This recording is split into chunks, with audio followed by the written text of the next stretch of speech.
Rahatlıqla restoran menyularınızda istifadə edə biləcəyiniz xüsusi bir resept.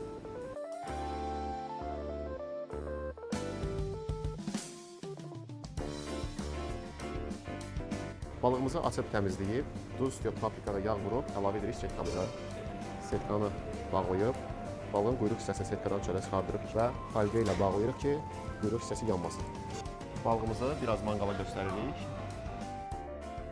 150 qram pizza xəmiri götürürük və onu səliqəli açırıq. Açdığımız pizza xəmirini setkanın üzərinə əlavə edirik. Napolitan sosu əlavə edirik. Daha sonra açıb təmizlədiyimiz dorado balığını qoyuruq pizza xəmirinin ortasına. Quyruq hissəsini folqa ilə bağlayırıq. Qoyuruq pizza peçinə bişməyə. İndi isə balıq üçün qırmızı portaqal sosu hazırlayacağıq. Sosumuzdan əlavə edirik balığın üzərinə, asitliyi verilməsi üçün. Yanına biraz mix qini əlavə edirik, sirkə, limon və nar şərabı əlavə edirik. Şos.